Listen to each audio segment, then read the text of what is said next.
நீங்கள் ஒரு வீடு கட்ட போகிறீங்க அல்லது கட்டிட்டு இருக்கீங்க அப்படின்னா இந்த 4 மூலையில் என்னென்ன இருக்குது உங்களுடைய வரைபடத்தோட நீங்கள் அல்லது வீடு கட்டிட்டு இருக்கிறதோட ஒப்பீடு செய்யுங்க. லிங்கம் வாஸ்து ஃபேமிலி அன்பர்கள் அனைவருக்கும் சிவசரவணனின் அன்பான வணக்கங்கள். இந்த தகவலுக்கு உள்ளே போய் பார்ப்போம். இது ஒரு தெற்கு, வடக்கு, கிழக்கு, மேற்கு. ஸோ அக்னி மூலையில் தெற்க பார்த்து விட்டுருக்க அக்னி மூலையில் நீங்கள் தலைவாசல் வச்சிருக்கிறீங்க. சவுத் ஃபேஸிங்கில் சவுத் ஈஸ்ட் கார்னரில் வாசல் வச்சிருக்கிறீங்க. கன்னி மூலையில் தென்மேற்கு மூலையில் பெட்ரூம் அமைக்கணும். வாயு மூலையில் கிச்சன் அமைங்க.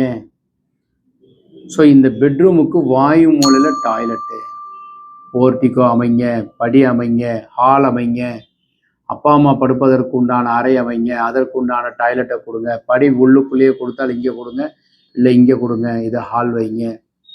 போர்வெல், மழைநீர் சேகரிப்பு, சம்பு, வாயு மூலையில் செப்டி டேங்கும், கன்னி மூலையில் மொட்டை மாடியில் உயரமாக வாட்டர் டேங்க் வைங்க. இது பேசிக்காக சொல்லியிருக்கிறேன். 4 திசைக்குமே இது மாதிரி பார்த்து செயல்படுவது சிறப்பு. உங்கள் வீட்டோட ஒப்பீடு பண்ணுங்க. கன்னி மூலையில் எடுத்துக்கிட்டோம்னா கண்ணை மூடிட்டு பெட்ரூம் இருக்கா டிக் போட்டுக்கோங்க. 5Gயில் சரியாக உங்களுக்கு 5Gயும் கரெக்டாக அமைஞ்சிருக்கா டிக் போட்டுக்கோங்க. பூஜை அறை கன்னி மூலை ஈசான மூலை சார்ந்து இருந்திருக்கா டிக்கு போட்டுக்கோங்க. அக்னி மூலை அல்லது வாயு மூலையில் கிச்சன் இருக்கா டிக்கு போட்டுக்கோங்க.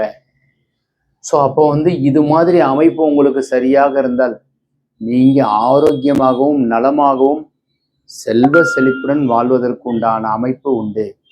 இந்த தகவல் உங்களுக்கு பிடித்திருந்தால் லைக், ஷேர் பண்ணுங்கள், கமெண்ட் பண்ணுங்கள், சப்ஸ்கிரைப் செய்து வைங்க. வணக்கம்.